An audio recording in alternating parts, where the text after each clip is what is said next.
Hello and welcome. It is Eric Erickson here all across the state of Georgia. The phone number is 877-97-ERIC, 877-973-7425.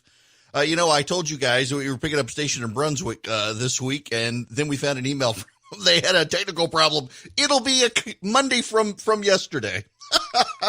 By the way, if you're looking at me on the webcam on Facebook Live, I realize I haven't shaved and I'm in the same shirt from yesterday.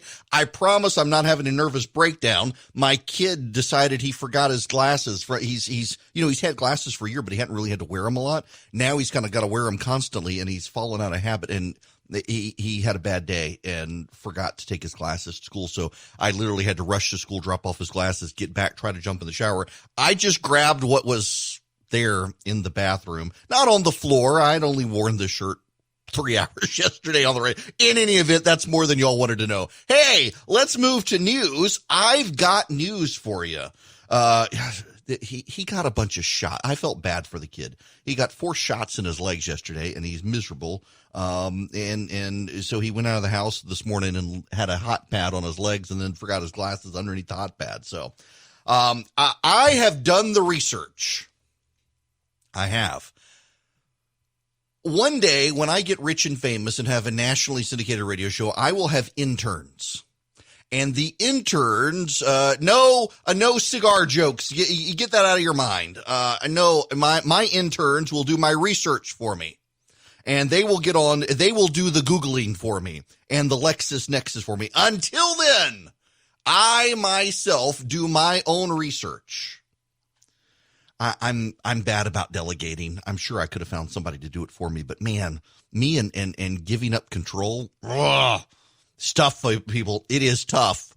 I've got an assistant. She's been my assistant since 2015, and she still regularly lectures me on putting stuff on my calendar. It's her job. I got to work on this still. 5 years in. Now, there is a theme developing among members of the press and with Joe Biden that you got to get rid of Donald Trump to have calm. Listen to some of Joe Biden's speech yesterday. And I got to say, objectively, this will make some of you mad.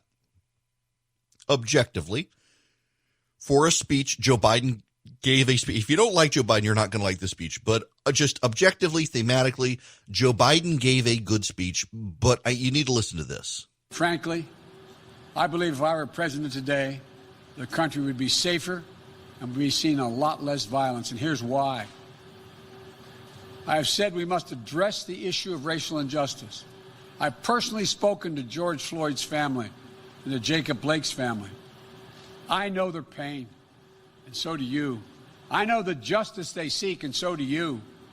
They've told us none of this violence respects or honors George or Jacob. I believe we can bring these folks fighting for racial justice to the table. So first of all, is Joe Biden acknowledging that it is Black Lives Matters that's protesting in the streets, that's burning down buildings, that's rioting in Portland and Kenosha, Wisconsin? By the way, the Portland police are saying it's rioting, contrary to what Chris Cillizza at CNN said. But Biden essentially is embracing the extortion that you like your city, you want to keep it from being in flames, you better vote for me. The idea from the Democrats, from the media, from Joe Biden, from the talking heads on TV is that this violence we're seeing from the left, by the way, it's not, it would be one thing if it was Donald Trump supporters, but it's not. It's left-wing agitators. And so I want to, if you will, I want to actually read for you. I rarely like to read on this program, but I actually want to, it was good the first time I wrote it. So I want to read this for you because I did the research on this. In 2009, as the Tea Party formed to fight against the growth of government and Obamacare, media talking heads depicted the Tea Party as racist and violent. In the August recess of 2009, there were 6 arrests at congressional town halls, each of which the media trumpeted as proof the Tea Party was violent. In fact, all 6 arrests happened at a single town hall meeting. 5 of the 6 were union activists beating up a conservative black man. But the Tea Party was violent, the media assured us. In 2008, Around the time of the Republican National Convention, a still unknown white 20-something male approached the Texas governor's mansion and threw a Molotov cocktail at it. The mansion burned down. The case remains unsolved. Federal and state authorities have long suspected it was a left-leaning anarchist. Rick Perry and Anita Perry were not in the mansion at the time. It was vacant under renovation, and it got burned to the ground. At the same time, left-wing anarchists were fighting police in the streets of St. Paul, Minnesota during the Republican convention. Some of them were plotting to go back to Texas with Molotov cocktails to commit acts of violence, which is why the police suspected it was anarchists at the time. At the Republican convention in St. Paul, hundreds of violent protesters were arrested by the police trying to disrupt the convention. They were all of the left. They were anti-war Democrats. In 2010, Andrew Joseph Stack crashed a plane into the IRS building in Austin, Texas. Members of the media rushed to say it had to be right-wing extremists. I was at CNN at the time.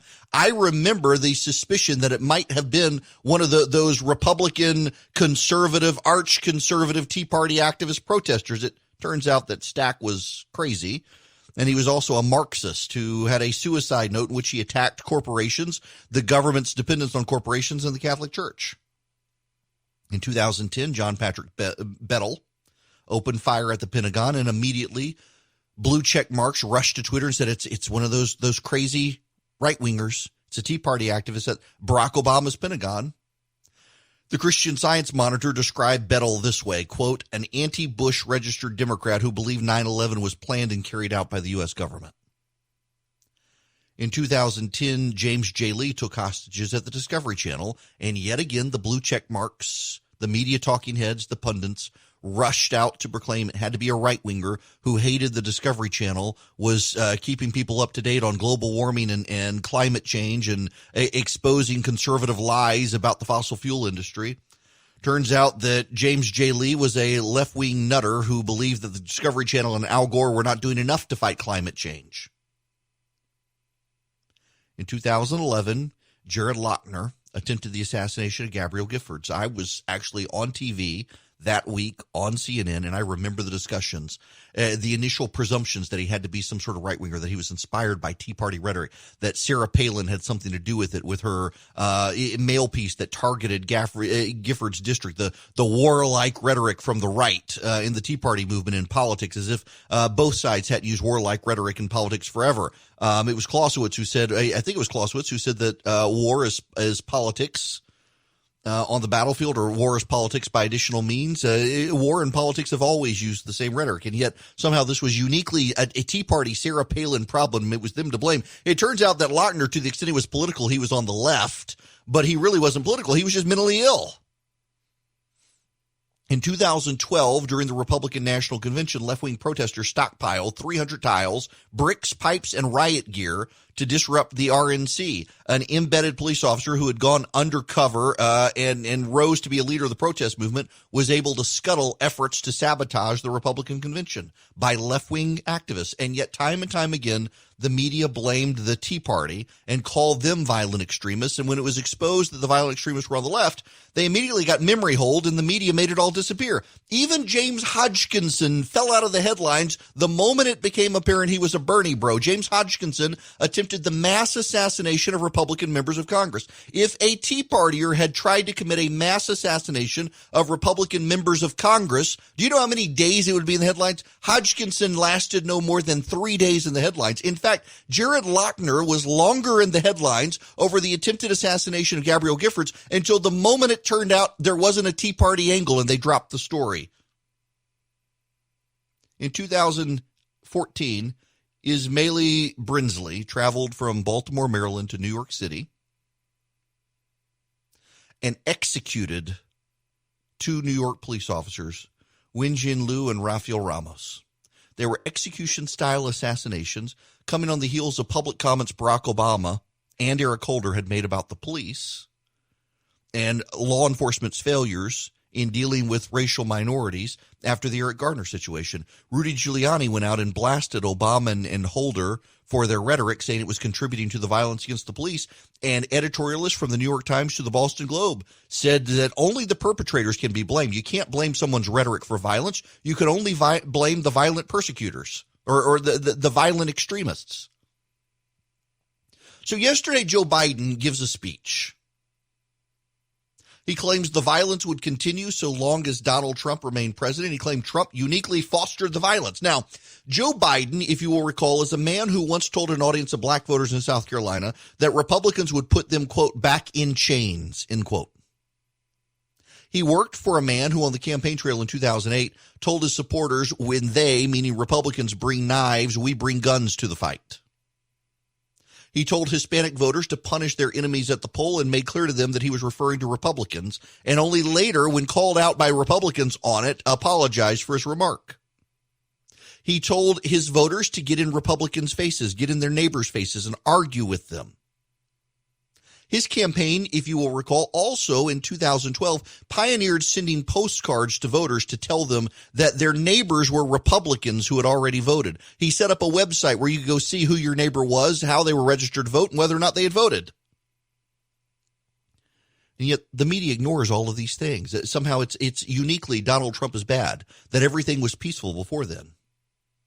When Democrats like Joe Biden denounce the violence, they just denounce the violence. They say violence is bad. Joe Biden, I denounce the violence. I denounce the riots. When Republicans do it, they are specifically asked to denounce individuals and groups. Democrats just get to denounce the violence generally. Donald Trump denounced the violence on both sides in Charlottesville, Virginia. Antifa and the fascist protesters denounced it on both sides. And the media excoriated him for saying both sides were bad. He also said that both sides had good people, and he specifically excluded the racist protesters who were marching with the tiki torches. He meant the people on the sidelines who had come to Charlottesville to witness the spectacle when the violence got out of hand. Jake Tapper actually proved that with the clips, and most of CNN still believes he said that the white supremacists had good people, but he didn't actually say that. When Joe Biden comes out and says there's violence on both sides, the media applauds him. He doesn't have to name a particular group. Democrats like to say now that this is Donald Trump's America. And it's true, this is Donald Trump's America right now, but this is only happening in Democrat-controlled cities. And, you know, it's not Trump supporters who are doing it. It's left-wing activists. They move on from that point as quickly as they moved on from the attempted assassination of members of Congress by a Bernie bro. No. Pay no attention to the fact that it's left-wing activists. This is Donald Trump's America. 3 weeks ago in Portland, Oregon, the media was telling us that the only reason there was violence and rioting in Portland is in response to federal troops Donald Trump sent there who provoked the matter. We're 3 weeks removed. The troops are gone. The mayor of Portland is still blasting the president for the violence. Last night in Portland, Oregon, Antifa was firing high-powered fireworks at the windows of the mayor's apartment in a skyscraper. They smashed the windows of a dentist's office and set it ablaze. And CNN is using a picture of a burning building from Kenosha, Wisconsin, with police in riot gear to run a Chris Cillizza editorial saying it's not really riots, it's just protests, and the president is amping this up. Now, to be fair, Chris Cillizza is an idiot. About the only two things that the left and the right agree on in America anymore is cancer is bad and Chris Cillizza is an idiot. He is. Riots and violence have been happening since the moment Donald Trump got elected. You will recall the limousines in Washington, D.C. set on fire on the day of the inaugural. You'll remember the protesters, the girls sitting on the ground screaming, "No!" Chris Cuomo in the media, meanwhile, compares Antifa to the troops storming the beaches at Normandy. You know, it is really weird how Donald Trump provokes all the violence, but it's not his supporters who are burning down America. The president right now is demanding the president denounce Kyle Rittenhouse, the kid who showed up with the AR in Kenosha, Wisconsin, who killed 3 people allegedly, and it appears to be in self-defense based on the reporting of the New York Times. But they're not asking Kamala Harris or Joe Biden to walk back funding an effort to bail people out of jail during the riots. And in fact, some of the people that got bailed out using the money Kamala Harris raised went on to commit more violence. On August 15th, 2012, inspired by the Southern Poverty Law Center's website, just like James Hodgkinson, by the way, a man named Floyd Lee Corkins went into the Family Research Council in Washington, D.C. It's a conservative Christian group. He bought 15 Chick-fil-A sandwiches and carried those with him into the building, and a gun. Floyd Lee Corkins intended to murder the employees of the Family Research Council and stuff their mouths with Chick-fil-A sandwiches. In his words to the investigator, quote, They endorsed Chick-fil-A, and also Chick-fil-A came out against gay marriage, so I was going to use that as a statement. Thankfully, he never got past the guard. The guard was shot in the shoulder, but was otherwise able to tackle Corkins and wrestle him to the ground until the police got there. 2008, 2010, 2011, 2012, 2014, those were all before Donald Trump rode that escalator in 2015 to announce he was running for president. It was apparently a blissful age where the president of the United States could go out and tell supporters to take guns to knife fights, get in their neighbors' faces, call Republicans the enemies, and set up a White House office to report your neighbor if they were lying about Obamacare. It was just a peaceful time. There was no violence. Just ask the media. I'm already getting emails from people asking, is there anywhere where they can read that for themselves? I never like to read a model. You can tell when someone's reading on radio. I can pick it up. You know, one of the hints, if they say a and the, when you're normally talking, you say and the in your conversations. Look at the website, look at this, and it's you can tell someone's cadence and rhythms are off when they're reading. So I don't like to read on the radio. You can tell. So some hosts do. I know one guy who actually has somebody who script writes for him, his opening monologue. I don't like to do that, but I put that down. It was good the first time. There was no reason for me to try to reiterate what I said.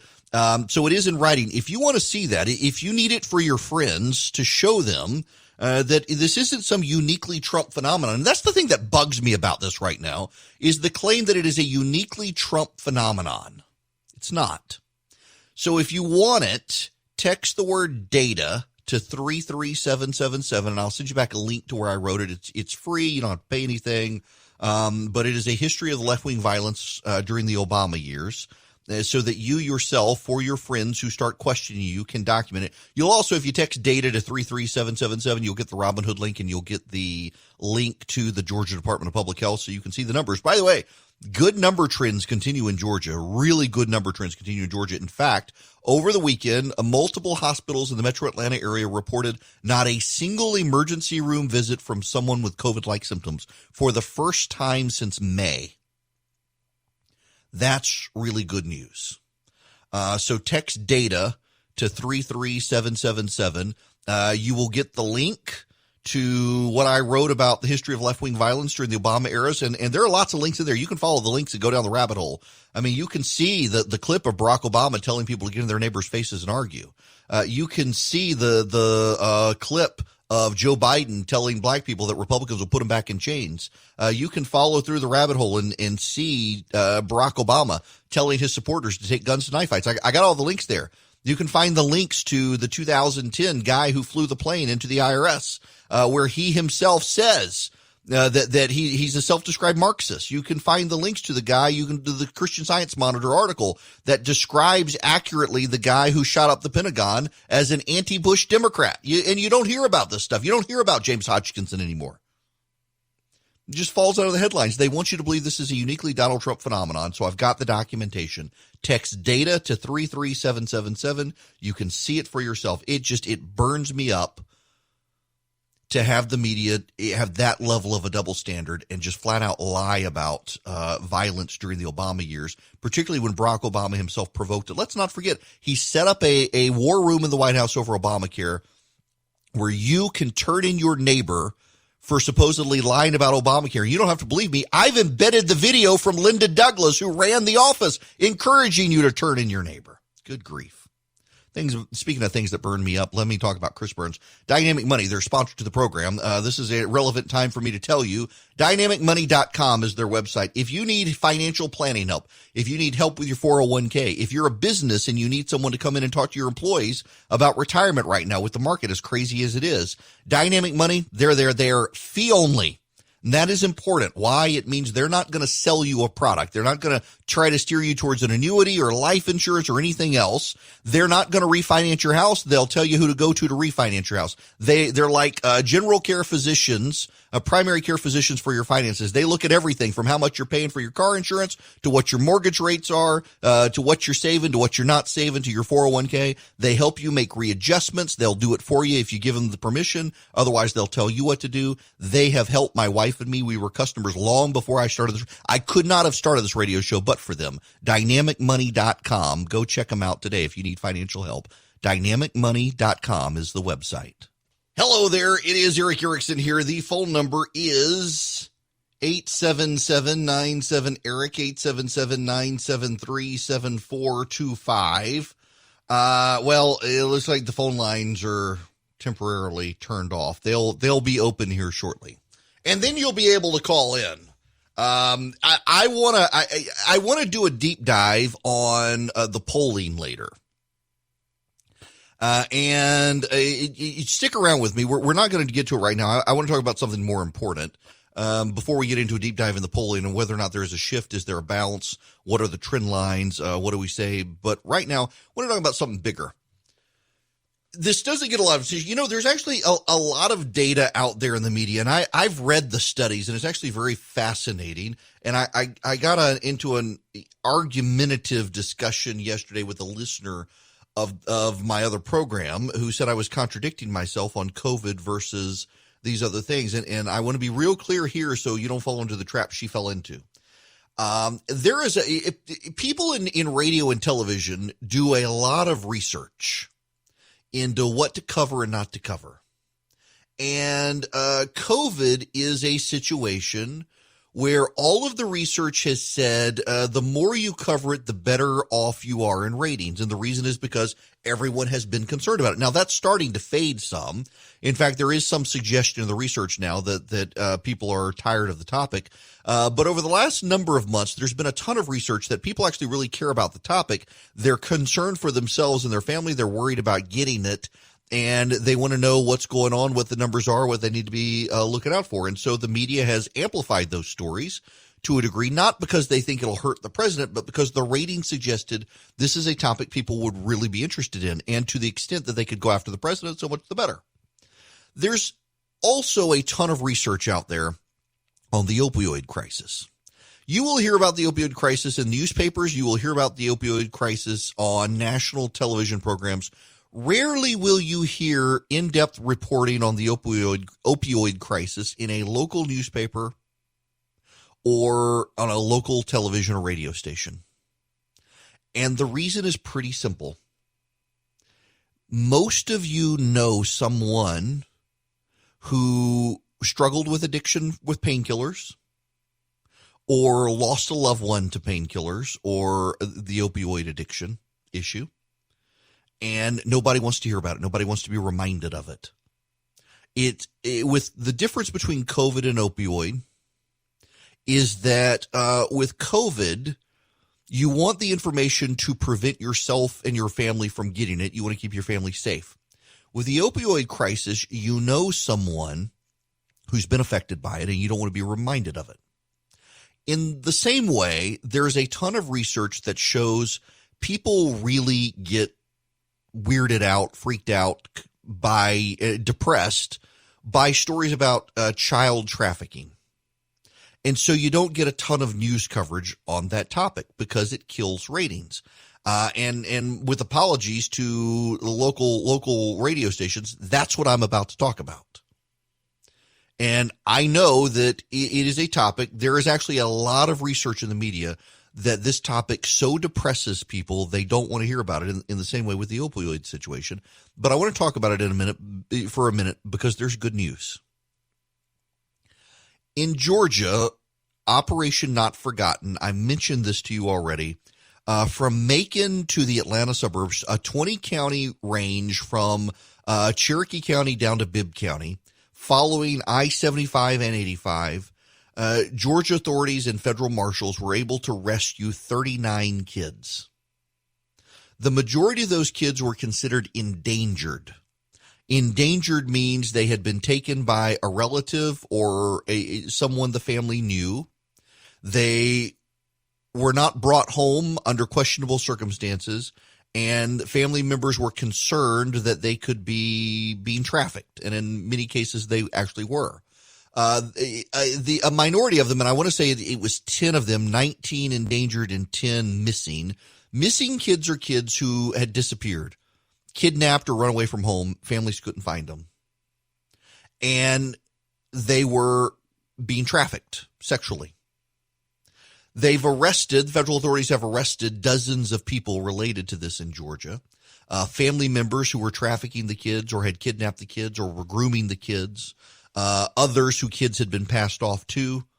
They arrested them. In Atlanta, 2 weeks ago, a federal lawsuit was filed on behalf of victims of human trafficking against a hotel there. This comes on the heels of other lawsuits being filed in the Atlanta area against hotels, where the allegations made by the victims are that the hotel employees themselves covered for the traffickers.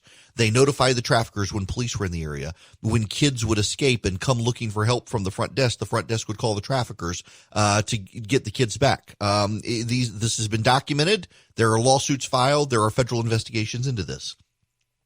Well, Operation Not Forgotten was not just a Georgia operation. In Ohio, 25 additional missing and sex trafficked kids were found.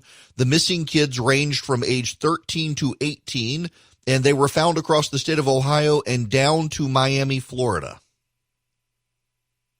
Sometimes the situations that they go to, believe it or not, may be better than the situations they left from. We've had some situations where the mother or the father or both may have been prostituting their own children. In some cases, the kids actually went into, get this, some of the kids essentially went into human trafficking to get away from even worse situations.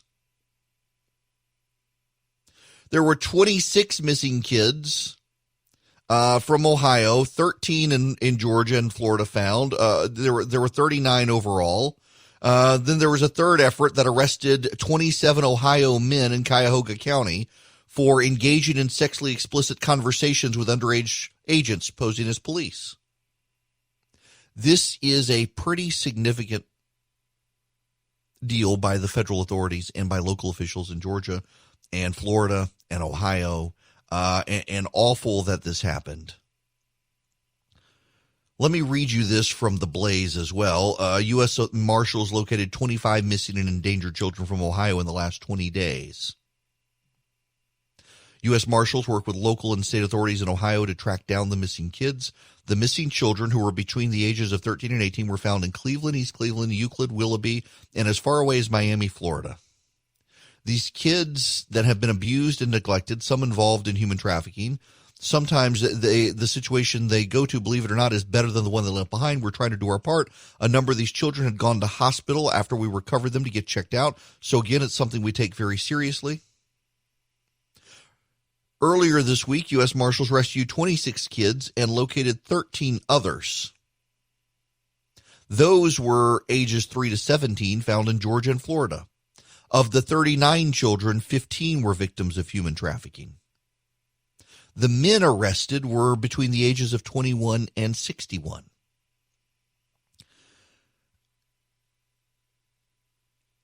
Y'all, I take this issue really seriously. I have interviewed victims of human trafficking, and I have interviewed individuals involved with rescuing kids from human trafficking. And there are some common themes, and I want to reiterate them to you, and I've talked about this before.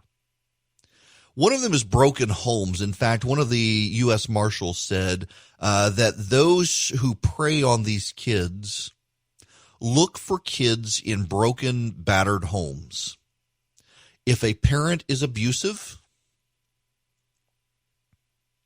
or otherwise, the family is a wreck, the parents are fighting constantly, the family is melting down, oftentimes you will find the kids find a safe haven with a friendly voice they connect with over the internet or in their community, and it turns out they're being groomed. Increasingly what happens is kids, particularly in the age of quarantine, are befriending people online who they think are other kids and actually aren't other kids. They're not other kids at all. They're adults who are grooming them. And sometimes adults use kids to groom other kids. I've mentioned on this program before a situation I am well aware of a teenage boy who began a sexual relationship with a girl slightly older than him. She introduced him to drugs. They would get high and have sex, and after a period of time, she invited others into their relationship, including men. And the boy was so ashamed, he's from a Christian house, he didn't think he could go home having had homosexual and heterosexual encounters and done lots of drugs. He just assumed that this was his life now. He was stuck, no way out. And luckily his parents loved him, cared for him. He was from a decent home. He fell in with this over the internet, got curious about sex and fell into it, and the family was able to rescue him, and he had a lot of therapy. There are other situations. I interviewed a girl who was a victim of human trafficking whose father sold her. She was in school, she was on the softball team, and her father was selling her for sex. See why people don't like to listen to these on radio and TV? It's depressing to know this happens. There are kids, a buddy of mine texted me right now, daddy issues, girls with daddy issues, that they have bad relationships with their fathers, and they go out and find a father figure. If dads matter, just as a random aside here. I'm going to preach for a minute. In Genesis 6, Noah finds favor in God's eyes. And Noah is instructed to build the ark. He builds the ark, and Noah's family is allowed in the ark with Noah. And God seals the door. And he seals them into the ark, and the ark passes over the troubled waters. Noah's children and wife did not find favor in God's eyes. Noah did. But because Noah found favor in God's eyes, his children were able to pass through the turmoil with him. For those of you in Reformed circles, when a family loses a child and you want to know if the child went to heaven, was the dad a believer? Because if the answer is yes, then absolutely 100% I can guarantee you that child's in heaven. Dads matter. The faith of a father matters. Dads need to have good relationships with their kids. And the expendability of fathers in this modern age, you watch the ad campaigns, it's always the dad who's the dolt in the ad campaigns. The dad is always the butt of jokes in culture, but dads actually phenomenally matter. There have been multiple studies out there that have shown that a two-parent heterosexual nuclear household is the best place to raise a child. And do you know where the second best place to raise a child is? This is going to make some of you mad, but there's actually a lot of data out there. Single dads. Single dads, not in divorce, but in deceased spouses, single dad households tend to be stable households. Dads matter. That's not to say moms don't matter, and moms don't hear me say that. But let's just appreciate the fact that dads actually matter tremendously. And kids need relationships with fathers. They need relationships with mothers. In this day and age, they really need relationships with fathers. And part of the reason we're seeing some level of societal decay is because there aren't a lot of fathers in households. I know plenty of girls who went off and got pregnant before they were married. They took attraction to boys and later in life grew up and acknowledged that, in fact, they had such turmoil in their relationship with their dad. They went out looking for father figures, sometimes with boyfriends and the like. Dads matter. And if you're a father who has a tumultuous relationship with your kids, you need to understand you bear some responsibility for your kids' antics in life. Eventually, they have to take responsibility for themselves, but dads matter. And one of the common traits of human traffickers is they look for kids in families without a father or with an abusive father, where kids are trying to escape and find father figures, and they are groomed and then roped into human trafficking, and in some cases feel they can't escape, and in many cases flat out can't escape. Dads matter. Stability within the family matters. Two-parent households matter. These shouldn't be controversial things. Unfortunately, they are in the culture we live in. But with the collapse of families, it's not a secret. With the collapse of the American family, the rise of domestic human trafficking is going up. With the crackdown on border and the education of human trafficking as an issue, the rise of domestic trafficking is going up. All of these things contribute to the rise of domestic human trafficking in this country. It is a really big issue. But there is good news now. In Georgia, 39 kids rescued. In Ohio, 25 kids rescued. These operations are continuing around the country, but that's a small snapshot of the number of kids who have gone missing. It is a small snapshot. The number of kids who have had their lives disrupted is a small snapshot of what's going on out there. You need to be mindful of it. You should educate yourself about it. If you're with a church group or some such, there are people who you can rely on. There are great groups. Wellspring is one of them. Guardians International is another one. There are lots of groups out there that can teach you the signs of human trafficking. It is no small thing that this happens. And you know where it happens a lot? It happens in the Southeast. You know why it happens in the Southeast? A lot of this is organized by criminal activity in the Northwest, and they use the Southeast as a hub, particularly because of the rise of military installations. A lot of young guys in military installations, you go to the 24-hour massage parlors, well, there's a reason they all exist within about 30 minutes of military installations in the Southeast. There's an entire pattern to this. The traffickers know what they're doing. You got to educate yourself. More importantly, you got to work on your family, because you want no incentive for your kids to feel like they need to run away from home. But more importantly, given the patterns of human trafficking, you need a family where your kid understands they can always come home. Because the number one way that kids are groomed into this is to convince them, once the bad things have happened to them, that their family's not going to love them anymore. And so they just accept their fate, as opposed to understanding they can always go home to their family because their family's loving and forgiving. You need to remember that. Man, I just saw an angry commenter on Twitter. What about Tim McVeigh? You left him out of the list. If you're just tuning in at the start of the show, I chronicled all the violent acts of left-wing extremists during the Obama era because, the media wants you to believe that everything was perfectly fine in this country until Donald Trump came along. But actually, there were consistent left-wing agitators at the end of the Bush administration in the run-up to Obama, and then amplified by Obama telling people to go take guns to knife fights.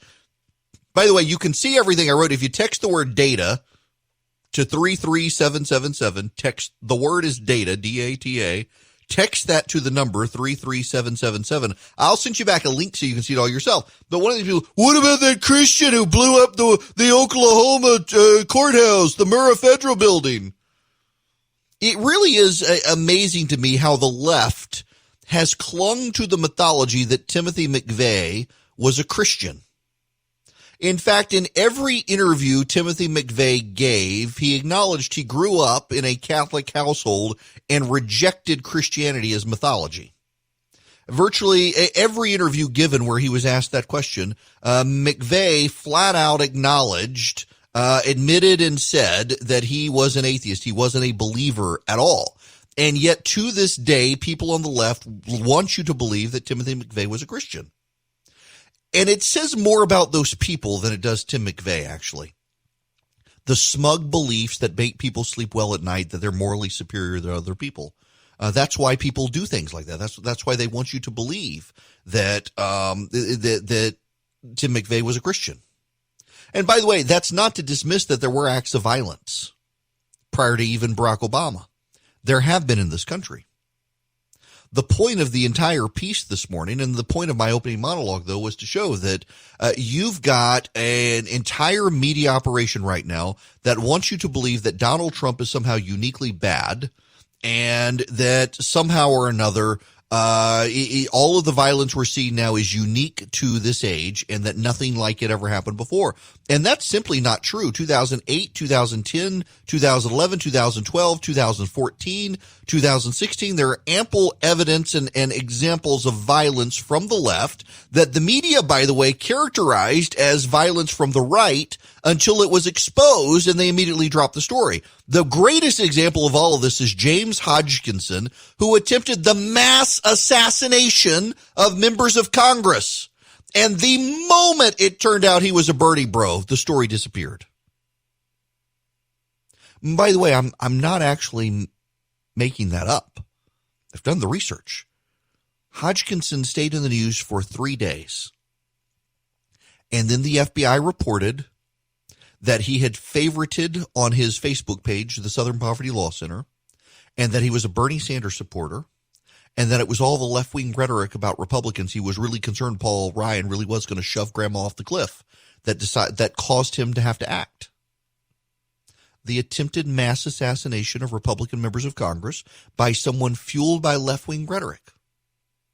Notice the media fixates on Donald Trump's rhetoric.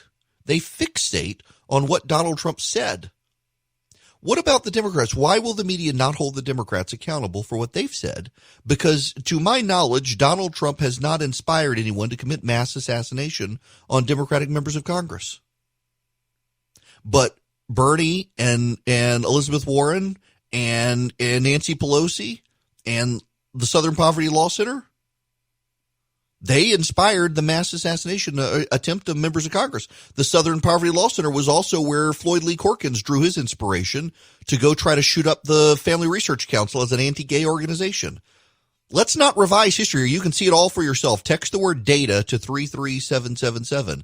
Let's deal in facts and reality here, not the mythology of the left trying to make themselves feel smugly superior. That's just the reality here. When we come back, we got to move into some good news in Georgia. Hello and welcome. It is Eric Erickson here, the Eric Erickson Show. The phone number is 877-97-ERIC, 877-973-7425. I want to begin this hour with good news here in Georgia, and this goes, if you weren't here in the last hour, first of all, let me recap for those who may just be tuning in. The media right now is peddling the story that somehow there's a unique phenomenon of violence in this country with Donald Trump, that somehow Donald Trump is provoking it. I went back to the Obama era, a time when the president of the United States was saying such calming things as take guns to knife fights, the Republicans are your enemies, punish them at the polls, get in your neighbors' faces and argue, turn in your neighbors to the White House if they're lying about Obamacare. Republicans will put you back in change. During that peaceful era where there was no violent rhetoric from the White House, I went back and chronicled the number of left-wing agitators. One Marxist flew a plane into the IRS building in Austin, Texas. An anarchist burned down the Texas governor's mansion with Molotov cocktails. Another self-described anti-war, anti-Bush Democrat showed up at the Pentagon and started shooting the place up. You had into the Trump years, James Hodgkinson attempting mass assassination of Republican members of Congress. And the moment it came out he was a Bernie bro, the media changed the subject. You had Floyd Lee Corkins during the Obama era, who showed up with 15 Chick-fil-A sandwiches at the Family Research Council and wanted to kill all of them and stuff their faces with the chicken sandwiches. All of that during the peaceful era of the Obama administration, and I chronicled all that with copious documentation so you could see for yourself the violent rhetoric Barack Obama used and the way the media gave him a pass and how they would rapidly change the subject anytime it came out that these were left-wing people. In fact, in all these cases, the immediate blame was for the Tea Party, and when it came out they were leftists, the media moved on. You can see that for yourself. You can read it by texting the word data to 33777. And you should save that link for your friends who have bought into this nonsense that somehow Donald Trump is inspiring violence when Barack Obama was a wonderful guy, because I got links to all of Barack Obama's statements and Joe Biden telling black people Republicans would put them back in chains. Text the word data to 33777 to see it. Now, the other thing that I talked about in the last hour, and this gets me to where I want to go with the virus, is increasingly, people, the news media doesn't tell the warm and fuzzy stories. They don't tell the good news. They will tell news that is good news on occasion, the Friday evening warm story to make your heart warm as you head into the weekend. But by and large, you know the statement, if it bleeds, it leads. Scott Truby has a story at the Atlanta Journal-Constitution. The Chamber of Commerce, a coalition related to the Chamber of Commerce, is urging Georgians to wear masks and limit groups as Labor Day nears. Travel and gatherings over Memorial Day weekend, according to a new report from this group, shows that the Memorial Day weekend has a lot to do with the spread of the virus in Georgia. Georgia's surge, this is from the AJC, Georgia's surge in new cases accelerated the second week of June and was initially focused outside Metro Atlanta in border counties and communities with tourism-based economies, according to the report by Amber Schmidtke, a former Mercer University professor and one-time Centers for Disease Control and Prevention expert in microbiology and immunology.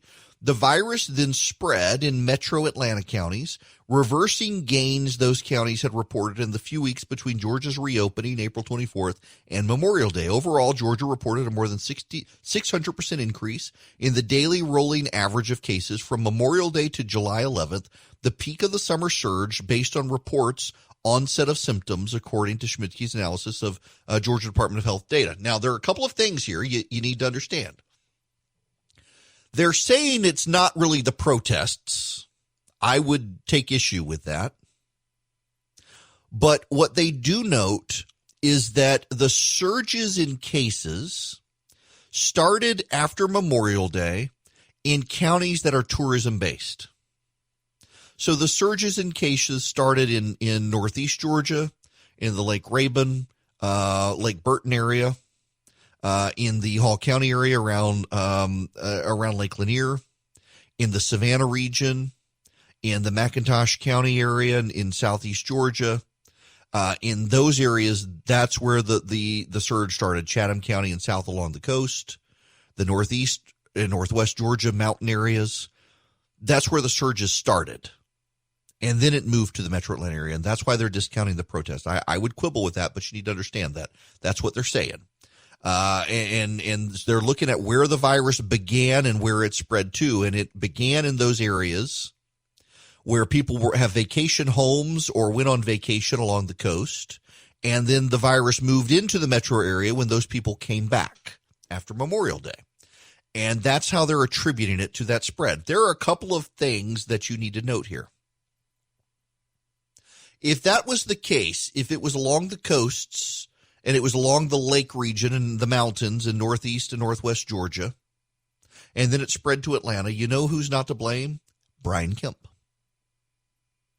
It's not the barber shops or the bowling alleys or the tattoo parlors or the hair salons or any of the other businesses the governor allowed to reopen at the end of May, or into April, where these things started. It started with people going on vacation and not socially distancing.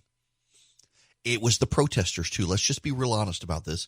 There was not a lot of data at first about the protesters, and I got a lot of heat from people telling them there was no data because they intuitively knew it must be so, and I wanted to wait for the data. Well, the data has come out, and the data does show that the protesters spread it.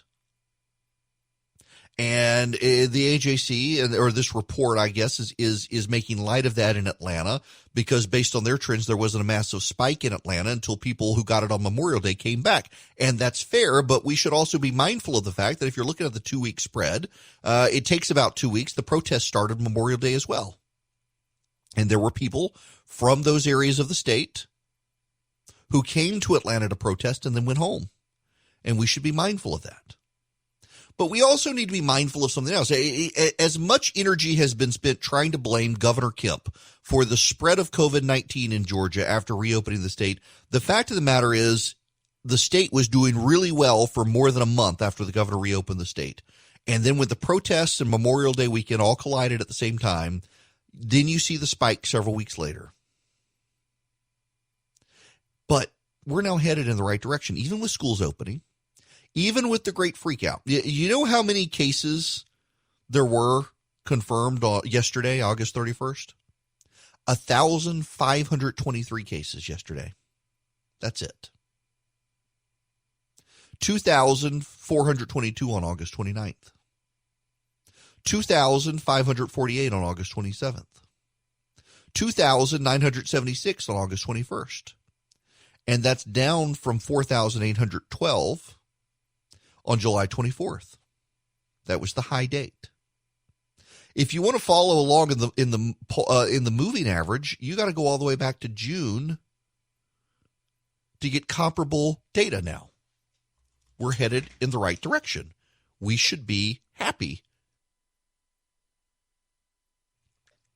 We are trending appropriately, and that's the data report. The date of onset, actually, it's even better.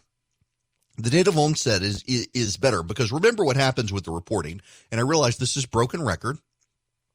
There is when you go in for a test, the test may come back 2 weeks later. And what they do is they reprioritize your test to the date of onset, and the date of onset is presumed to be the day you decided you needed a test. So you may get a date of test. You know what? Let me use Bibb County, because Bibb County is a hot spot. Bibb County, where I am in Georgia, is a hot spot. Bibb County had a huge spike in cases. On August 24th, there were 731 confirmed cases of COVID-19 in Bibb County, Georgia, on August 24th. And what's so amazing about this, in fact, let me see if I can, well, no, I can't right now. This report is really fairly flat. No more, the highest day ever in Bibb County was 175 cases. The typical is under 100 cases, and then all of a sudden there's this massive spike, 731 cases on August 24th. And that's based on date of report. When you flip it from date of report to date of onset, what you see in Bibb County is that the big spike actually happened in July, and it's trended down ever since. Now, why is that? In fact, based on the 14-day moving average, 34 cases on August 14th. That's the latest in the 14-day moving average, or the 7-day moving average. They use a 14-day window. So why that big spike? Well, because those cases of positivity relate back to people who got it earlier. A lot of them college kids coming back in. Baldwin County, by the way, Milledgeville, Georgia College and State University, that's the other big hot spot in the state right now. And it very much like Bibb County, there's a huge spike towards the end of August. There's fairly flat line and then massive spikes.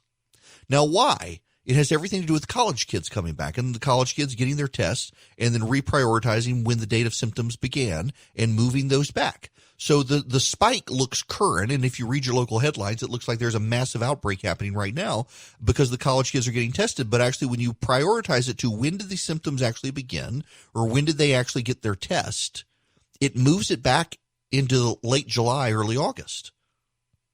And the numbers are downward trend. Even in Baldwin County, for example, in the 17-day moving average, or the 7-day moving average, the spike was on August 29th, 51 cases. And it's already August 31st, rapid drop to 38 cases with date of onset. Let's do date of report. Let's do date of onset. Date of onset, we're seeing a massive spike still in Baldwin County. We're at the highest in the 7-day moving average, but it's only 28. And I can already extrapolate out that within about 4 days, it's going to crash again. Let's do Bibb County. Now, I realize this is somewhat esoteric because you can't see the graph, but if you text data to 33777, you can see the data for each of these counties. So with Bibb County, based on the date of reporting, you've got, in the 7-day moving average, you've got 153 cases on August 24th, and you know what it is today? 34. So from 153 cases on August 24th to 34 cases on August 31st in the average. What about the 7-day moving average for actual cases with Bibb County? The spike actually was on July 10th, 123 cases. And where are we today? 47 in the moving average, 37 actual cases. All of this has to do with college kids coming back and seeing those spikes. But overall, what is the state? And this is important, because this doesn't get the attention. You know, it doesn't bleed, so it doesn't lead. The state of Georgia is trending in the right direction again. We have been trended downward every day in the 7-day moving average since July 12th. We're now, with the 7-day moving average, it ends on August 18th, and every day has been less than the day before. Over the weekend in the metro Atlanta area, multiple hospitals saw 0 patients with COVID-19 symptoms. ICU capacity is freeing up again. ICU and hospital bed space is freeing up in most of the state. There are some areas of the state that are still taxed with hospital space, but most of them aren't. We're headed in the right direction. And unfortunately, because it's not bad news, it doesn't get covered. Because it's not disaster, it doesn't get covered.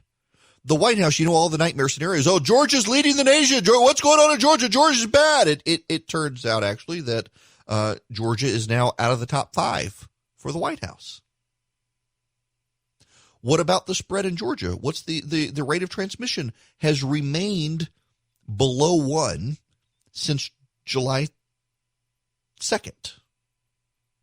The rate of transmission has remained below 1 in Georgia since July 2nd. That's important because the rate of transmission shows you how it will spread. If it is 1 or higher, it means it's spreading in the community. If it is less than 1, it means it's declining in the community. Georgia has not had a day above a 1 or above since July 2nd. This is all good news. The state continues to head in the right direction. The state has headed in the right direction since July, and you don't hear about the virus in the media unless it's bad news, unless they can blame the governor for something. But we're headed in the right direction. The governor opened the state at the end of April, and you know where the virus was not spreading? In the businesses he reopened. It was spreading when people got out on their boats and started drinking together and hanging out on the beach together and weren't socially distancing and weren't wearing masks and weren't keeping up with washing their hands and stuff. And that's where it spread. People went on vacation and they brought it back. You can't blame people's behavior on the governor unless you want him to go around the state and personally lock everyone in their houses at night and not let them out. People have to take some accountability, but they don't want to, so the media blames the governor lest it blames the people who actually subscribe to the paper and they get mad and cancel their subscriptions.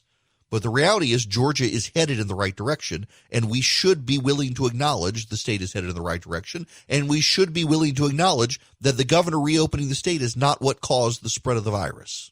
I do have to say in this AJC report, hang on a second, I gotta Schmidtke examined potential impact of protests that swept parts of the state in the wake of the death of George Floyd and found that, quote, it doesn't appear that the protests were a large driver of disease transmission.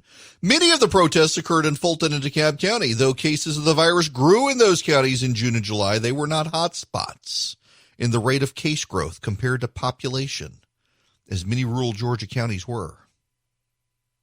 Really? Y'all, I'm sorry if you're going to completely dismiss the protests, particularly when you've had protesters driving to urban areas from rural areas and then back, people wanting to participate in the protest. I have a hard time taking you seriously here. I waited and waited, much to your chagrin, before I was willing to say the protest spread it, but there is ample data. And, that gets to what's happened in Washington, D.C. So last week, you had the president on a Thursday have that event at the White House, and the media lost it. How dare he do that? There were no masks. This was crazy.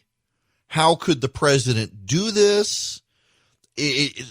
Listen to this. This is from the Associated Press. We should underscore this. That was a live audience. There were several hundred people there. Some of them were in masks, not many. They were not particularly socially distanced. And reporters who were there last night in Baltimore talked to people in the crowd, and many of them said they were not tested for the coronavirus before they arrived. And you saw a video earlier, the vice president and the president sort of worked the rope line a little bit after the speech. Vice President Pence was even seen giving out handshakes and fist bumps, potentially being exposed to someone who was not tested for the virus. That was the vice president's speech. And then you had very much the same situation at the White House with the president and folks there, a massive crowd on the lawn, and all the members of the media melted. How can they do this? How dare they do this? They're going to spread the virus. Then you had a massive Black Lives Matter rally in Washington, D.C. A lot of people in masks, a lot of people not in masks, all piled together on the National Mall, and they get a complete pass from the media. You know what my prevailing theory is on the spread of the virus, by the way? I'll tell you what it's not. Well, to a degree, there actually is data to sustain. Memorial Day had something to do with it, but it was a whole lot of people who saw how the media treated those small business owners in April with their protests denouncing them for potentially spreading the virus. And then you have the riots after George Floyd, and the media cheers them on. The first responders cheer them on. Everybody cheers them on. They're heroes for standing up to the state. Everybody's got to be quiet. They got to have a black square on Instagram. You got to listen. And there were a whole lot of people saying, wait a second, you're going to praise these people after attacking us for wanting to reopen? Screw you, I'm going to go about my life. And they all started leaving their house, and the virus started spreading. But people took matters into their own hands because they couldn't believe the media anymore. That's what's going on here. While we're having all of this turmoil in the country and whatnot, a lot of people buying guns. One place you can go to get a great gun, or at least upgrade your gun, is True Precision. They upgraded my concealed carry. I actually worked with them every step of the way to build my specific concealed carry gun. I've got a Glock 43X. It's gorgeous. I've got a camo slide. I've got a new barrel. I got upgraded sights. So we've got to upgrade the trigger. They didn't have their new triggers in at the time. We're going to upgrade that soon. And you can do this at True Precision as well. The Glock, SIG, M&P, they got a number of gun brands that they work with. Go to true-precision.com, true-precision.com. You can order their parts online, the slides, the barrels, the triggers, whatever. Order it online. If you use Eric, E-R-I-C-K, at checkout, you're going to get 10% off. Y'all, unbelievable build quality from these guys. Gorgeous, gorgeous gun upgrades from True Precision. I love mine, true-precision.com. Hello there. It is Eric Erickson here. The phone number, if you want to be a part of the program, is 877-97-ERIC, 877-973-7425. You too can call in, 877-973-7425. Have y'all heard this clip from Joe Biden? COVID has taken this year, just since the outbreak, has taken more than 100 years. Look, here's the lives. When you think about it, more lives this year than any other year for the past 100 years. That was not edited, people. That was actually Joe Biden. COVID has taken this year, just since the outbreak, has taken more than 100 years. Look, here's the lives. When you think about it, more lives this year than any other year for the past 100 years. Okay. Okay, Joe. And notice he didn't take questions. Can you imagine if Donald Trump had done that, what the reaction would be? The media is melting down today over a report that the president apparently went to Walter Reed Medical Center last year, and that the vice president was put on notice. He may have to take over power briefly. The president was put under anesthesia, and there hadn't been a lot of details about it, and the media's freaking out about it. Here comes Joe Biden saying stuff like this, which, by the way, is a pattern with Joe Biden. And the media gives him a pass. Or they, for example, they give him a pass on this. This is Joe Biden yesterday in his speech. That will restore a sense of security for working families. We won't just build things back the way they were before. We're going to build them back better, with good-paying jobs, building our nation's roads, bridges, solar arrays, windmills, with investments in our health care and child care workers, so they get the pay and dignity they deserve, while easing the financial burdens on millions of families. With a clean energy strategy, that is a place for the energy workers right here in Western Pennsylvania. I am not banning fracking. Let me say that again. I am not banning fracking, no matter how many times Donald Trump lies about me. This future, the future, that's what this is all about. He says he's not going to ban fracking. The media is giving him a pass on this. Here's Joe Biden on the debate stage just a few months ago. But, for example, the whole idea of whether or not we're going to stop fracking, I would not stop fracking. I'd gradually move away from fracking. I would just not do more fracking on federal lands. So he's not going to ban fracking. He's just going to stop approving fracking over time as we move on to other things. So, in other words, he's going to get rid of fracking. He's going to get rid of it. He's playing word games, and the media wants to give him a pass on it in a way they never give Donald Trump a pass on it. In the same way, for example, listen to this from President Trump. Do you want your supporters to confront the left-wing protesters, or do you want to leave it to law enforcement? No, I don't want them. I want to leave it to law enforcement. But my supporters are wonderful, hardworking, tremendous people, and they turn on their television set and they look at a Portland or they look at a Kenosha before I got involved and stopped it, or they look at Chicago where 78 people were shot last weekend and numerous people died, or they look at New York where violence is up by 150%. It's up by a number that nobody, and people are leaving. They're looking at all of this and they can't believe it. They can't believe it, whether it's my supporter or not. But you don't want them showing up. No, I don't. Well, it's a peaceful protest. I mean, they were protesting. They weren't. It's amazing. They want to protest, and they get criticized. The other people run through the streets, burn down storefronts, hurt people, beat people, and kill people, kick people in the face. That would have happened to Rand Paul, by the way, and his wife, except that you had 2 and then ultimately 4 very good policemen who took a big beating. They took a big beating. And they really saved Rand Paul. In fact, we're going to bring him into the White House and give him some kind of an accommodation because they really, what they did was very brave, actually. I mean, can you imagine? I'm saying policemen were brave because they're escorting, but they're escorting a U.S. senator and his wife.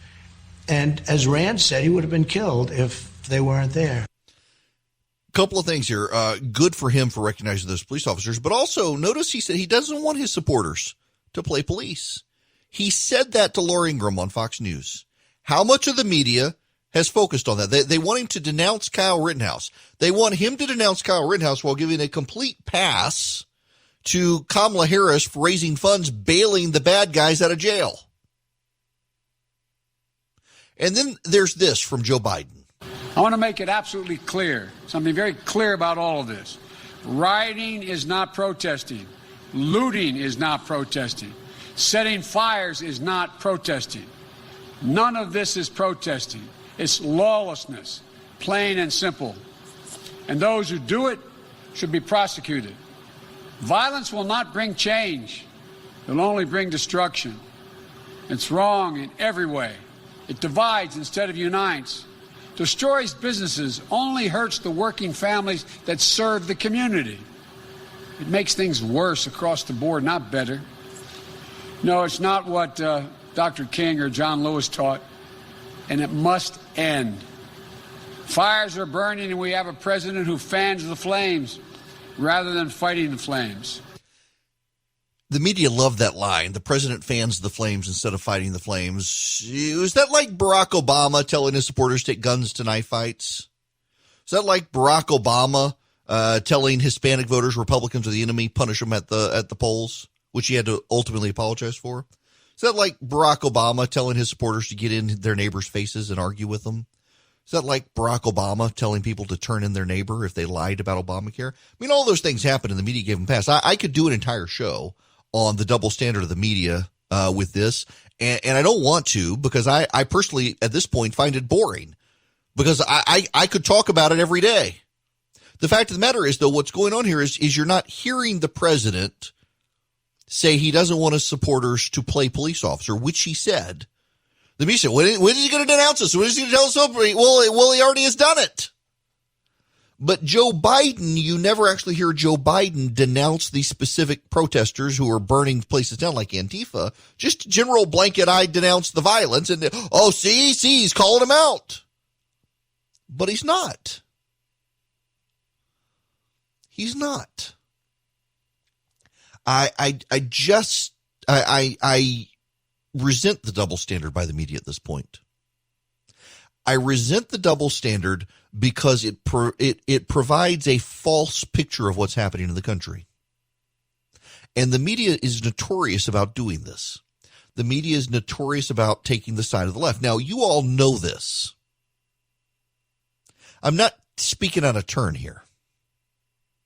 But the implication this time is the media is doing it and they're amplifying falsehoods while they're calling out the other side, saying that they're lying.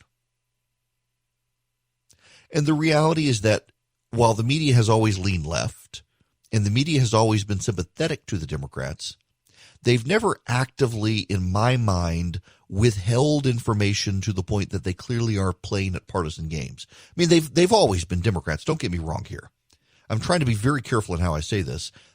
they've always been sympathetic to the left. They've always been with the Democrats, but they have never, to the extent they are right now, aided and abetted the Democrats. Right now, Ben Domenech at the Federalist, his daily email that comes out. Let me read you this key paragraph that he writes.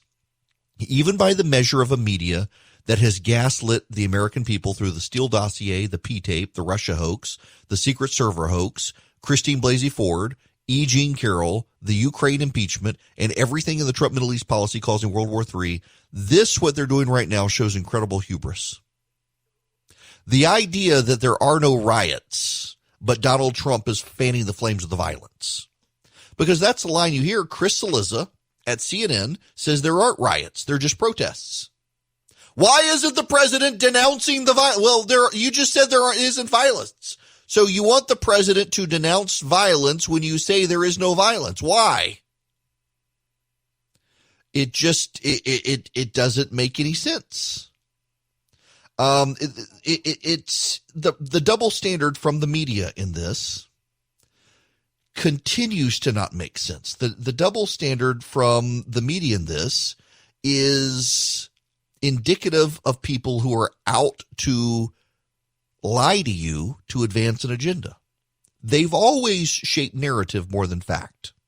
But it's gotten to the point now where there's no difference between the DNC and the Democratic Party. In fact, I got to play you this audio. This is Chris Wallace on Fox News Sunday. He is talking to Kate Bedingfield, who is the spokesperson for the Biden campaign. Where is this clip? Yeah. I gotta just play you some of this so you can hear his pause. After months of virtual campaigning, Democratic presidential nominee Joe Biden appears ready to make a change.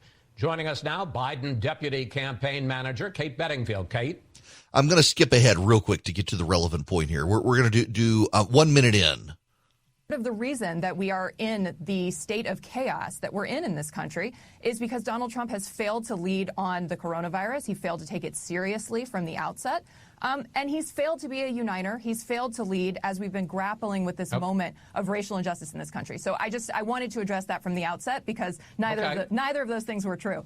But to your question, so yes, what I can say is you will absolutely hear Joe Biden out this week addressing this moment in the country. We will have details to share on the location shortly. But what I can tell you is that he's going to do what he's been doing across the course of this summer, which is calling together people, uniting the country, leading, encouraging people to take on this moment with a sense of purpose. He's been doing that. He's been leading. It's exactly the opposite of what we've been seeing from Trump, who's been trying to incite violence this entire summer. Just wait a second. Well, I'll get to violence in a second. No, I'm thinking in real time. The president is inciting violence? You saw Donald Trump go to New Hampshire on Friday and say, you know, protesters my ass. He's had every opportunity to speak as a leader to this nation that is hurting, to speak. I want to stop it there because you see Chris Wallace, I like the guy in that he, at this point, hates both sides. And I may be voting for Trump, but I'm just disgusted by the whole thing on all sides right now. And Chris Wallace, this is a bridge too far for him that the president is inciting violence. But this is where they are with the press as well right now. Even the talking points in the media is that, remember, the president called the reporters the enemies of the people. And that was it for the press. Oh, he's going to get us all killed. That was it with the press. And they went to war with the president. And they've been at war with the president ever since. And the press amplifies this. It is the talking heads in the media and anchors on CNN and MSNBC who want you to believe that the president of the United States is sparking this, is inciting this, is going to get all of these people killed. And they turn a blind eye to the bat poop crazy statements on the left. I mean, listen to Tiffany Cross at MSNBC. A recent Pew Research poll found that while Trump still has very low support among voters of color, the Latinx support for Trump is at 35%. 7 points Latinx support. Listen to that. Above the 28% he got in 2016. So can the GOP strategy be effective? Jason, I'm going to start with you first. I mean, I watched the Republican convention, and seeing the slew of black speakers that they had, it really did look like a modern-day minstrel show to me. What did you make of it? Wow. Jason, I thought it was a modern-day minstrel show. You hate them, too. What did you think? Well, Tiffany, I think it was that as well. What did you think, person who hates Donald Trump? They get away with that at MSNBC. By the way, Latinx, that's what this woman said, Latinx at MSNBC. These people are not bright, and yet they're the ones who want to shape the news, and they want to shape the news in a way that is deeply hostile to the president. You know, there are plenty of things to complain about Donald Trump.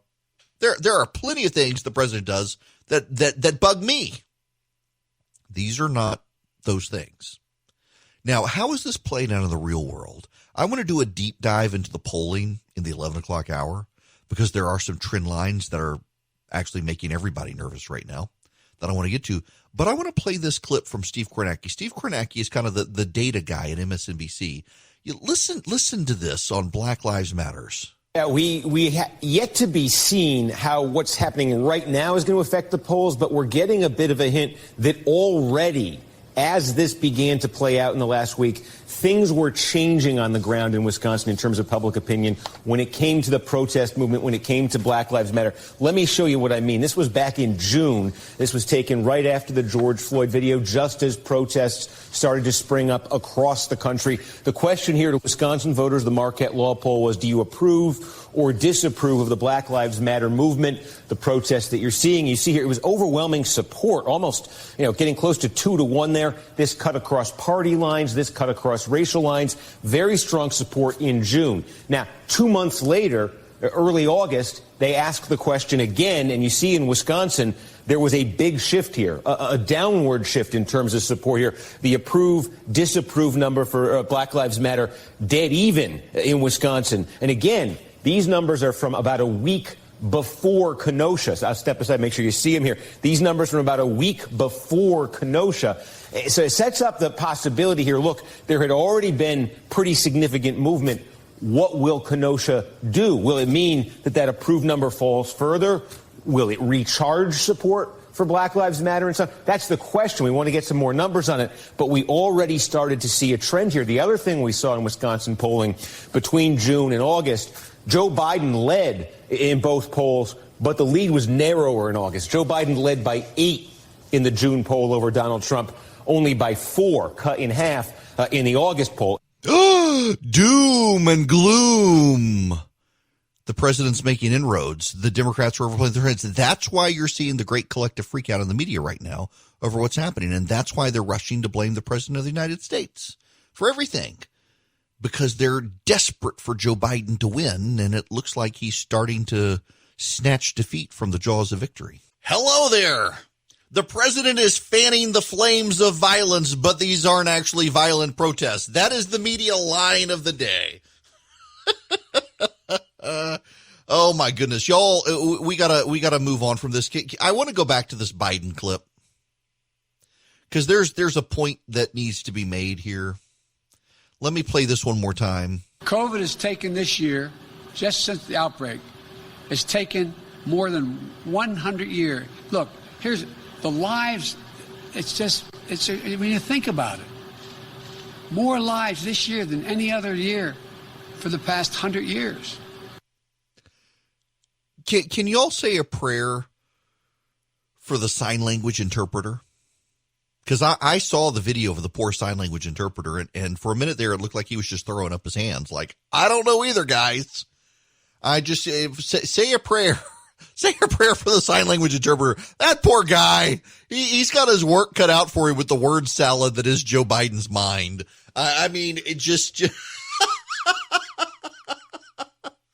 oh, the poor guy. It's just Joe Biden is like 100 years COVID. What deaths? 100 years. This virus is okay. Oh, I feel so bad for the sign language guy. The sign language guys are impressive. Like with Governor Kemp. The sign language guy who works with Governor Kemp is just deeply impressive for his press conferences. Very dramatic presentation, making it clear for those who need it. When I was a kid, I had to learn parts beyond the alphabet. When you're a kid and you're in school and you read about Helen Keller and you got to learn sign language like the alphabet and stuff. So essentially you learn how to cheat on multiple choice tests in school with your friends. And then that burns out. And I actually tried for a while to learn some of it beyond that and just never stuck with it. It's deeply impressive to me, the people who commit to doing it. And I've got a couple of friends who they've got a deaf child and they've learned sign language and communicate with their child who lost their hearing. And it's remarkable. But man, I don't like the I feel bad for the people who have to do this, and I don't like the outrage by some. I don't know if you've seen these stories of late that you've got sign language interpreters. I read a story. Where was it recently? It was the sign language interpreters too white, as if it mattered. Where was it? I want to say it's like Teen Vogue or something. I don't think it was there. But there was some write-up that too many of the sign language interpreters out there do not reflect people of color, as if that matters when they're just telling people what someone else says. The whole thing to me just is striking and nuts. Anyway, when we come back, let's shift gears a little bit, please. Oh, I forgot to talk about the Benadryl challenge. I should educate you on the Benadryl challenge. Kids are dying. It's the latest, brought to you by Tide Pod Generation. Overdosing on Benadryl and dying, but also the mail-in ballot freakout in America. There is some growing data that has Democrats super distressed about what may happen in the election now that they've decided they want everyone to mail in their ballots. The chicken's coming home to roost. Hello, America. How are y'all? It's Eric Erickson here. The phone number, you want to call in the program, you're allowed. 877-97-ERIC, 877-973-7425 is the phone number. I do want to do a deep dive in polling, but a friend of mine actually just sent me this link, and this is worth commenting on from Axios. China's economic carrots and sticks are putting pressure on Hollywood to produce films that might soar in the country's box office and avoid those that may displease Beijing. By censoring American blockbusters, Beijing believes it can prevent American and global audiences from imagining the Chinese Communist Party as a major threat and from viewing the targets of China's repression as victims worthy of sympathy. Disney is set to release Mulan this weekend with more than 60 million subscribers on Disney+. Analysts expect the film about a young female Chinese warrior during the Han Dynasty will bring in $1 billion in global box office sales, in part from China. Though that estimate was before the pandemic, China's box office is projected to soon surpass the U.S. as the largest film market in the world. Access to the market can make or break the success of a major Hollywood film, says James Tager, author of the recent PEN America report about how the Chinese government censors the U.S. film industry and how the industry responds to self-censoring. But the Chinese government tightly controls access to the market, including films that include content it dislikes and blacklisting individual actors or film studios that have previously participated in activities the Chinese Communist Party doesn't like.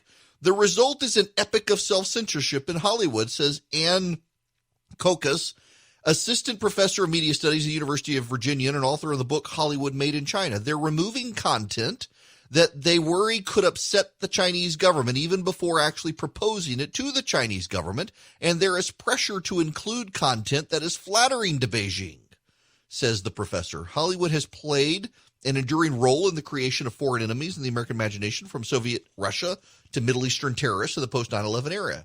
A succession of James Bond movies, Rocky IV, Air Force One, are just a few of the major American films, including Russian villains. Popular 9/11 movies like American Sniper, Zero Dark 30, present the U.S. killing Middle Easterners and the CIA's torture program as justified. On the silver screen, Russians are still America's favorite bad guys 30 years after the Cold War. Hollywood has so effectively equated Russians with villainy that even the hint of Slavic accent is a dead giveaway the character's evil. But the last time a major Hollywood studio made a movie that presented a vulnerable group as the victim of Chinese government aggression was 1997 with 7 Years in Tibet, starring Brad Pitt. The Chinese government responded by slapping a 5-year ban on Columbia TriStar, the production company that made the film, a response that cast a chill over the Hollywood industry.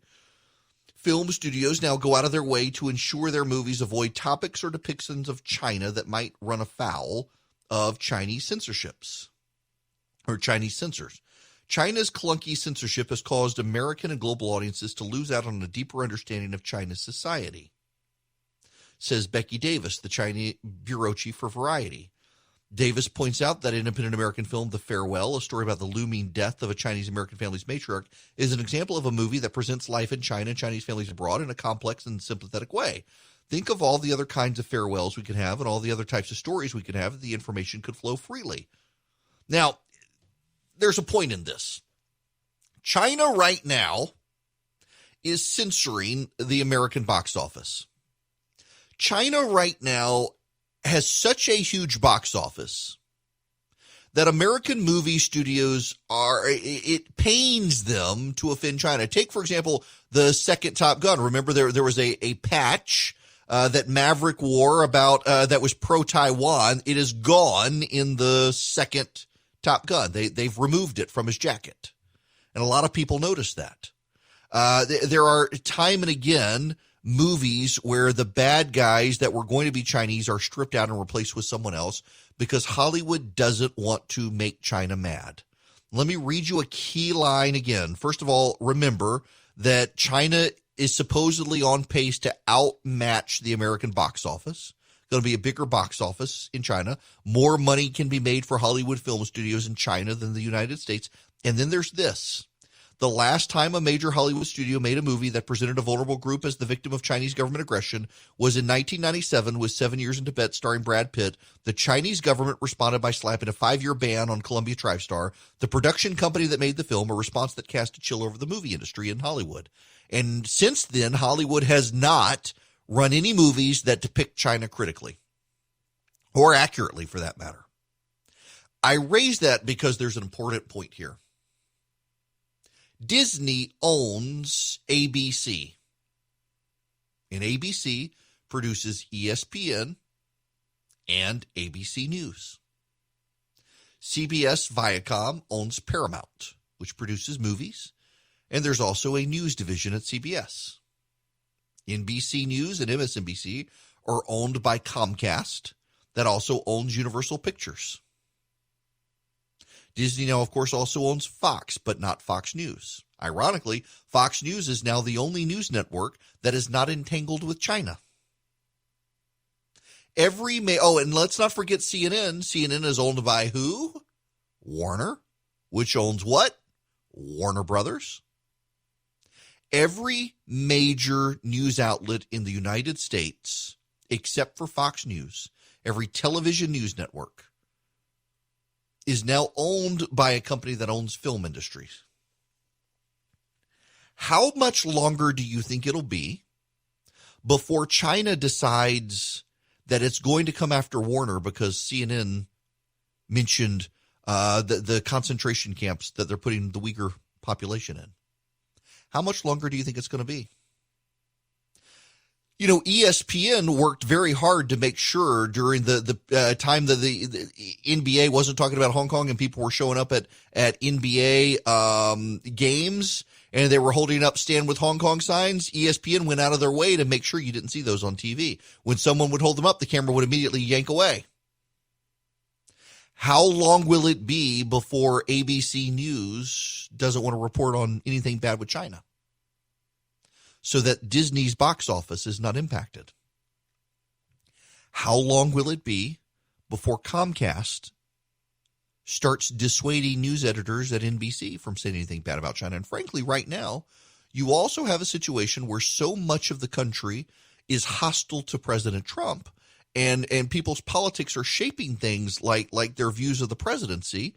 And you've got a situation where you can see people taking favorable stances towards China in response to their unfavorable views of Donald Trump being president.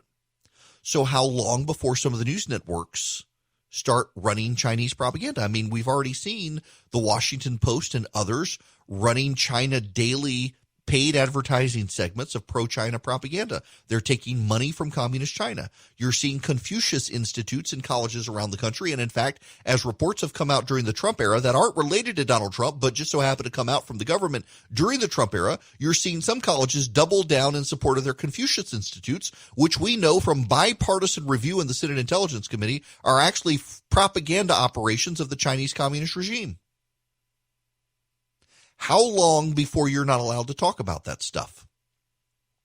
How long before media companies that own news networks and film studios can't be critical of China on the news? You know it's coming. I mean, it doesn't take a genius to figure that out. China banned Columbia TriStar for 5 years from the Chinese market because of 7 years in Tibet. All China has to do is ban one Disney film when ABC News reports critically on China, and you will see ABC News never mention China again. You want CNN to not care about concentration camps in China? You want CNN to not care about slave labor in China? You want CNN to not care about brutal Chinese crackdowns in Hong Kong and the like? You start banning Warner Brothers movies, DC films from the Chinese box office, you will see CNN go silent. Now, I know people who work at these networks and they say that's not true. We'll still speak out. They can say that now because it's not happening. What's going to be their safe word when it does? Several years ago, my wife and I were somewhere and we were talking to a guy who provides private security. And the guy told us, he said, have you ever thought you need a safe word that if someone comes to your house, if you're in a bad situation and you need to send a signal to people that that something is bad, something is wrong, something has changed, what's your safe word? So that, for example, and this was the example he gave, someone comes to your house, breaks into your house and is holding you at gunpoint. And your wife calls you, you're home being held at gunpoint, and your wife calls and says, I'm on the way home. And just do you need anything? And you say, you need to go by the grocery store and get oregano. Oregano being the safe word. Your wife knows immediately that there's something wrong at home. And what is the safe word going to be for members of the media? When China starts bullying the news networks, saying we're going to block Disney's box office if ABC News reports critically on us. What is going to be the safe word for CNN or for MSNBC or NBC when China starts saying, I'm sorry, you can't get your Universal films or your Warner Brothers movies here because CNN or MSNBC or CBS or any of them said something bad about China? It really is deeply ironic that at this point, with the divestment of Fox Studios from Fox News is the last major American news outlet in this country that can actually be critical of China because it has nothing to lose because it's not going to be banned in China at this point. Its movies aren't going to be banned. It's not dependent on the Chinese box office. What is the media going to do to signal this? People need to start figuring this stuff out. It needs to happen now because this is coming. They've started with movies with negative depictions of China. The Chinese government is not going to stop there, because they want the world to believe that China is what it is not, a thriving system that is free and fair. It's not. It is a brutal regime that rounds up religious dissidents and minorities and puts them in concentration camps and re-education camps and forcibly aborts children. It is a brutal regime. In fact, it is a regime where there's a report out about growing inequality in China, and the Chinese have denounced the media outlets that are covering the growing inequality in the Chinese communist system. It's going to come. Well, are we as a society in the United States, are we prepared to take a stand? Is our media prepared to take a stand? See, here's my concern. I do believe that there are corporations that value profit over truth, and they will keep quiet, and they will tone down their coverage of China, if not abandon coverage of China altogether, if they can make a profit. And as we come out of the pandemic, it's the perfect time for China to crack down.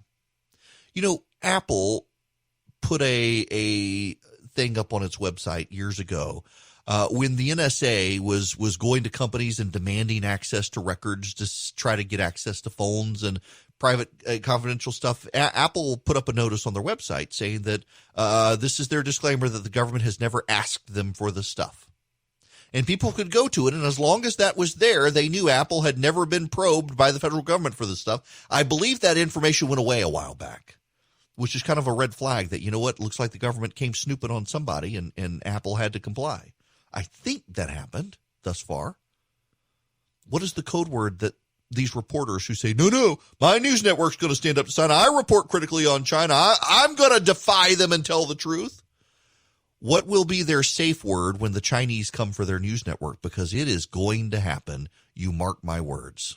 Hello there, it is Eric Erickson here. The phone number is 877-97-ERIC, 877-973-7425. Going to Warner Robins, to Dana. Welcome to the program. Dana, how are you?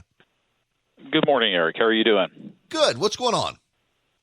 I wanted to take you back to Friday night. Jake Tapper was making his comments after the president's speech, and he was attacking the president and the other speakers in the RNC as creating a stable of propaganda, asking people to not believe what they already think. But I think the problem is, and this is kind of where I wanted you to comment since you've talked about Tapper being a good buddy of yours, is that what he's really doing is he's creating his own propaganda, because he's saying people are not believing what we in the mainstream media and CNN and whoever is saying about the president. Because all of the people in the RNC were saying, this is what you keep hearing over and over, who the president is, but I'm telling you who he is, what I've seen. And Tapper is saying, your people are not believing our propaganda, and that's just not a good thing. You know, I know exactly what you're talking about. I saw that on Thursday night, the commentary on CNN beyond Jake and some of the others there. You know, one of the other things that CNN did that I thought was notable is during the Democratic convention, you had 3 Democrats versus Scott Jennings, the one Republican and former Mitch McConnell staffer, on the night of the convention. Discussing the Democratic convention. It was 3 Democrats to 1 Republican. At the Republican convention, it was 2 Democrats versus 2 Republicans, one of whom inevitably was someone who hated Donald Trump. A clear shift there. As to Tapper's comments, I got his frustration throughout the Republican convention, and I know that there is this view among a lot of reporters, including Jake right now, that the Republicans are just lying about everything. And I actually think it's a worldview issue, and I think that you've got to understand that many of the people in the media, regardless of which network you walk, including some at Fox, really have a bias in favor of government working. And it translates as a liberal bias. In fact, I got to tell you, it was actually a friend of mine at CNN who pointed this out to me years ago, that what a lot of conservatives perceive as a widespread liberal bias translates as a liberal bias. But what it really is that government is supposed to work and work to help people in certain ways. And inevitably that creates a bias against limited government and a bias against conservatives. And I thought that was very insightful, because you see this where, for example, Tapper's quibbling with the Trump administration tends to be that his belief that what they're doing isn't working. And the Trump administration says, yes, it is working. And Tapper says, no, it isn't working. Well, it must be propaganda, therefore, for the Republicans to say it is working when it is perceived by members of the press to not be working.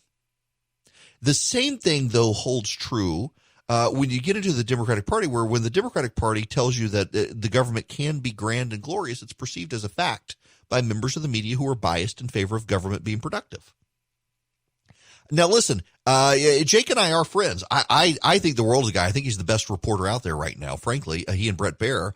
And I remember when the left was beside themselves in rage with Jake Tapper daring to hold the Democrats accountable. When Barack Obama was president, Jake Tapper was about the only guy who would ask them tough questions. Now he's asking Republicans tough questions, and Republicans are out to smear him. He and I do not always agree. That is one of the benefits of friendship, is you can be friends with someone and disagree. I do think that Jake and most members of the media are at this point just flat out burned out on the Trump administration. They feel embattled, and I do have a measure of sympathy in this regard. I know more than one reporter who has been heckled and harassed with their family beyond the Chris Cuomo garbage, who have been heckled and harassed. I know reporters who have been threatened, have their lives threatened. Remember the guy in Florida who had the van that was covered in Trump stickers and he was mailing pipe bombs to people? And it turns out there are a number of reporters who are friends of mine who he had detailed dossiers on them and their families and meant them harm. And so I understand reporters wanting to go back to something normal. And I think we should be sympathetic to that, even as we disagree with how they view the world and what's going on. But, you know, honestly, and by the way, I'm happy to take y'all's calls as well, 877-973-7425. I want to say this, and I mean this lovingly to a lot of people. Honestly, at this point, I think this is why Donald Trump needs to win a second term. The people who are convinced the world is going to hell in a handbasket and America is flipping to an authoritarian fascist regime at the hands of Donald Trump need to see they're wrong. And if Donald Trump loses, they're going to conclude they were right all along, and the American public stopped Donald Trump from becoming the fascist authoritarian that they always knew he was. They need to see a second term of Donald Trump just so they realize it's not as bad as they think. The world has not come to an end. For their own mental health and their view of the American people, they need to see that they were wrong. And if he loses, they will never see that they're wrong. Now, I am very confident I am right. Donald Trump will serve 4 more years. It'll be tumultuous. It'll be great for ratings, but it'll be really tumultuous. We'll all be miserable. We'll all be fighting with each other. But his term will come to an end, and we will have someone new, and the public will go with a Democrat because they rarely ever stay with the same party for 3 terms. But the Democrats need to see this. They need to see that they're wrong, and the only way for them to see that they're wrong is for Donald Trump to get reelected and show them that they're wrong about all their pre-existing presumptions. Hello there. It is Eric Erickson. The phone number here is 877-97-ERIC, 877-973-7425. I want to do a bit of a deep dive into the polling right now. Let me give you the standard caveats that all of you believe the polling is wrong, and there are a lot of terrible pollsters out there. But remember, a lot of you said in 2018 the poll was wrong and the Republicans would actually keep the House, and they didn't. Turned out the polling was mostly right. Again, there are bad pollsters out there who get it really wrong. But the polling averages, you can take some trust in the polling averages. And the reason you can take some level of trust in the polling averages is because by taking the average of so many pollsters out there, they kind of weed out the high end and the low end, the good and the bad, and they balance it out. And so let me give you the example of this. You're looking at 2016. And you're thinking, well, the polls completely missed 2016. Actually, Hillary Clinton did win the popular vote. Hillary Clinton won with 2.1% of the popular vote. In the polling average, the final polling average was 3.2%. So about a point off. It wasn't bad, but it didn't take into account the swing state issues. And the pollsters this year are more mindful of that to a degree.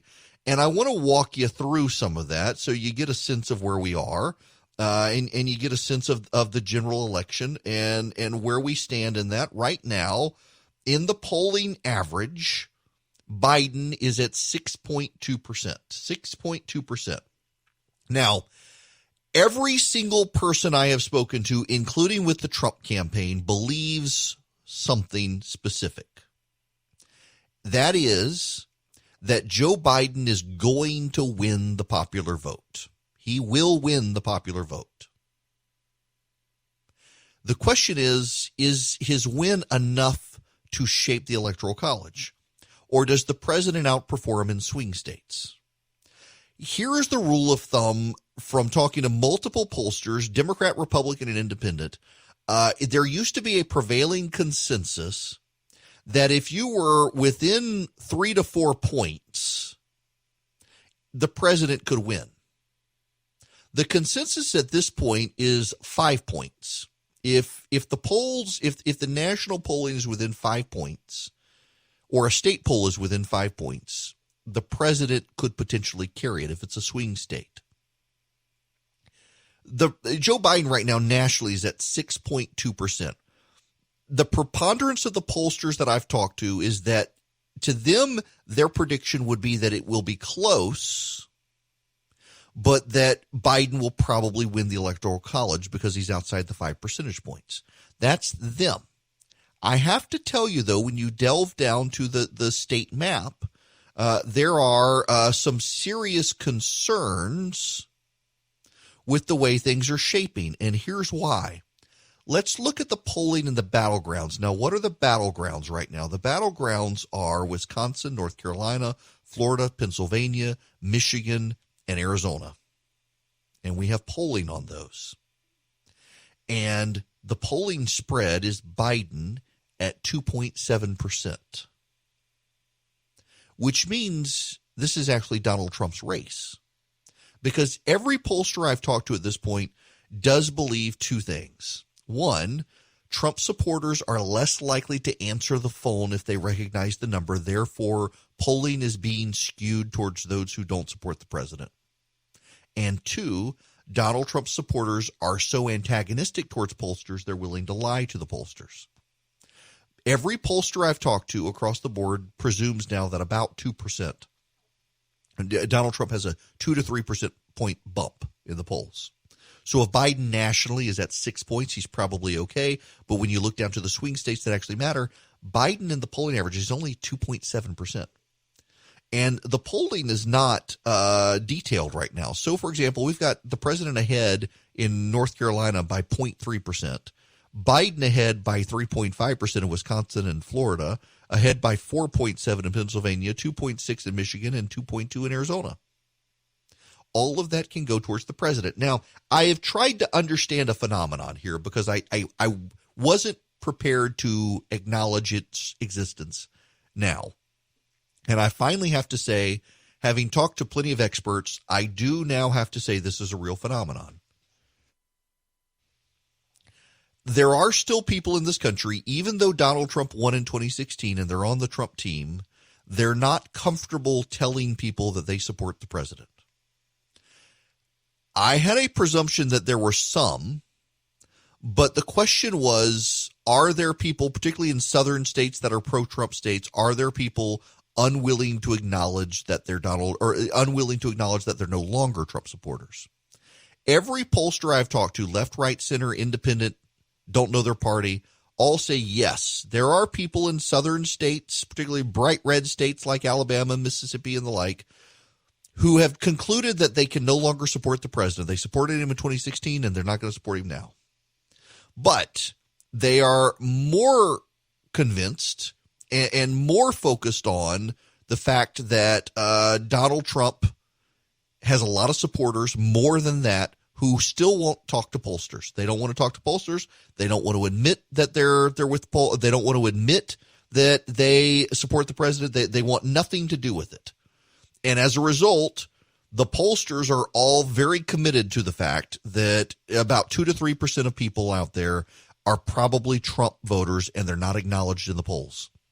So when you see a poll, add 2% to Donald Trump's side and see where you wind up. And when you do that in the swing states, Donald Trump has an electoral college advantage, but it's a bare advantage. Now, here's the thing you need to understand as well in the polling.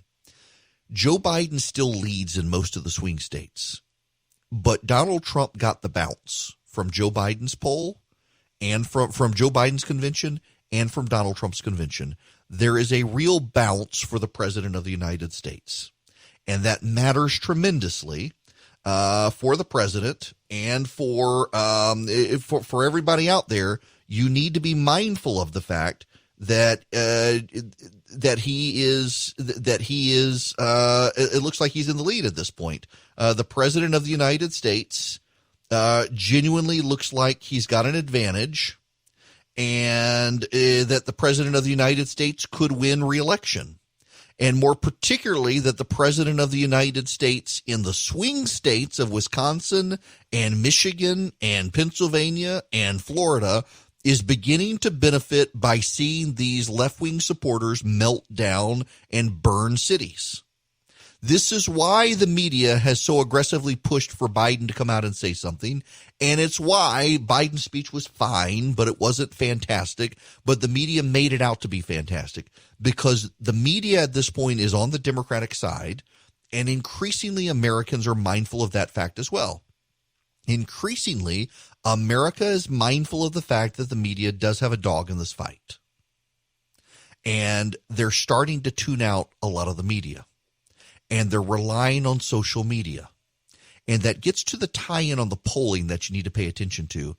If you pay attention to Facebook in particular, conservatives have started dominating the platform. And conservatives are more likely to trade news and information on Facebook than progressives are. In fact, progressives have become very bitter about Facebook since Donald Trump won. They blame Facebook, among other things. They blame the Russians. They blame Facebook. They blame everything, blame Fox News for helping Donald Trump get elected. And one of the left-wing tech reporters of the New York Times has tracked Facebook for years on what's trending. And inevitably, it's conservatives trending on Facebook. Inevitably, it is conservative data trending on Facebook. Inevitably, it is conservative news sites trending on Facebook. Inevitably, it is conservative opinion trending on Facebook. And Facebook has hundreds of millions of people who are actively engaged on the platform. And all of this goes to shape the polling. So where does the polling stand right now? Well, in the battlegrounds, as I mentioned, Joe Biden has a 2.7% advantage in the battlegrounds. If the president actually can win these places, the president wins the election despite losing the popular vote. It is important, again, to remember that no one on the Trump team takes seriously the idea that the president will win the popular vote. They've given lip service to it, but they don't really believe it. Now, here's the problem for Biden. In the national average, he's at 6.2%. I'm going to throw out Rasmussen and Emerson because Rasmussen and Emerson are some of the worst pollsters in the country. Emerson, in particular, is probably the worst pollster in the country right now, and it only has Biden up 2, and Rasmussen has him up 1. Pay attention to CNN. CNN has Biden up by only 4. Nationwide, CNN has only Biden up 4, and that's with registered voters. And registered voters tend to lean Democrat. If Biden is up 4 with CNN's poll of registered voters, that's not good for Joe Biden. Because with likely voters, it would be 2. And if you then give President Trump an additional 2 percentage points of latent Trump voters who don't want to talk to pollsters, you've got a tied race. And that is why you're starting to hear the alarm bell sound among Democrats out there that this race may be very close, and we may very likely be in a situation where mail-in balloting causes people to undermine the election. Now, what do I mean by that? Well, let's say you do have a massive mail-in balloting campaign. I don't know if you've heard, but a federal judge has ruled that in Georgia, they're going to have to keep counting ballots as long as they're postmarked on Election Day. For 3 days, they're going to have to keep counting ballots. The Georgia rule has always been the ballot must be in on Election Day to be counted. A federal judge has overruled Georgia and said, no, it's got to be in within 3 days of the election. As long as it's postmarked by Election Day, you got to count it within 3 days. So let's say the president has a 50% margin in Georgia on Election Day, and then 49% the next, he's at 49 the next day, 48.5 the next day, 48 the next day. He still wins Georgia, but it's closer than people thought. What about Pennsylvania, Wisconsin, Michigan, some of these states, North Carolina, where you've got the president on Election Day wins, but then the margin reduces each day? These are things that are starting to make people in Washington nervous. And people in Washington are praying for a blowout. But there's a problem. The president has a really good ground game, and the vice president has only gotten started. The vice president and the Democrats are making a serious calculation that they will be able to turn people out on rage against Donald Trump, that they don't need a serious ground game because, 1, people are going to vote by mail, and 2, people hate the president so much and they're ready to get rid of him that they're going to vote anyway. Meanwhile, the president's team is out in rural and ex-urban areas, knocking on doors, reaching out to voters, trying to persuade them to come out and vote. if it's a very close race, you really will have chaos in the country. And I've got to say, this is why I think mail-in balloting and the way that we're trying to do it in this country this year is a bad idea. The country really does need a stable election in November. I was reading John Ellis. He's got a newsletter he sends out in the mornings. Used to work for the Bush administration. And he said, democracy doesn't just depend on having a winner and loser. It also depends on the consent of the loser. And if the race is super, super dragged out because of mail-in balloting and it's super close and one side wins on election day and ultimately loses, you're going to have a really hard time for that person to say, okay, I did lose. You're already seeing both sides stacking the deck so that they don't have to concede defeat. Remember, Stacey Abrams never actually conceded defeat in Georgia in 2018. Now, of course, the media would have you believe this is a phenomenon unique to Donald Trump, but it's not. Both sides do this at this point. It's not healthy for democracy. You would love to have someone stand up and say, you know what? He beat me fair and square, whoever he is. That's not going to happen. So the question is, how close is it? And then if Vice President Biden does win the popular vote by 4 million votes, but he loses the Electoral College, what exactly will the Democrats do? It's not like they're going to sit it out. But this goes full circle to the opening of my show today. The Democrats have been screaming about the 2016 election for 4 years. If the president wins, they're going to have a complete meltdown. But I really increasingly in my mind think he does need to win just so that Democrats have to realize how wrong they've had it. They've really internalized the belief that he is a would-be dictator who wants to impose an authoritarian regime in the United States and that they're pushing back as la resistance to fight the man. I really do think they need to live through 4 more years of Donald Trump just so they can see in 2024 that the president really is term limited. He really is going to go away. The Republicans are going to move on. The Democrats will probably win because the American public never keeps the same party in the White House for more than 2 terms, except Ronald Reagan. I really do think that that's the direction we need to head just for the long-term stability of the country. The left needs to own the defeat and realize that they've been wrong. Now, if you're on the left, of course, you're going to hate that. But you also have internalized that this man is some sort of authoritarian despot, and he's not really. He's not. Arguably, he doesn't have it together enough to be. And he's not surrounded with people enough who want him to be. But you've internalized it, and that's causing what we're seeing in so many of these cities around the country. And you need to have a second term so you realize, hey, you know what? He's going to go away eventually. Of course, the funny thing is going to be, what if Trump loses and then he runs again in 4 years? What does the Republican Party do? Hello there. I can see that the mattress truck has pulled up at my house to deliver me a mattress here, right as I'm trying to wrap up the show. Perfect timing. I want to play a video for you. Hang on a second. Now I've lost it. I got to find it again. I haven't seen the video. I did scroll through it very quickly to make sure that they had all sorts of stuff they were bleeping, because this gives you a sense of the of exactly where the rhetoric is right now with the Democrats when it comes to the president, particularly in the media. The level of violent language they themselves have used to push the president and the like, and go after the president and condemn the president. It's actually pretty intense, the language that they've used.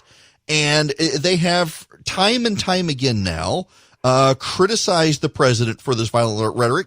I can't get the video to play. It's frozen, but you'll recall that here we go. Hang on one second. Let me see if I can do this without my dog barking.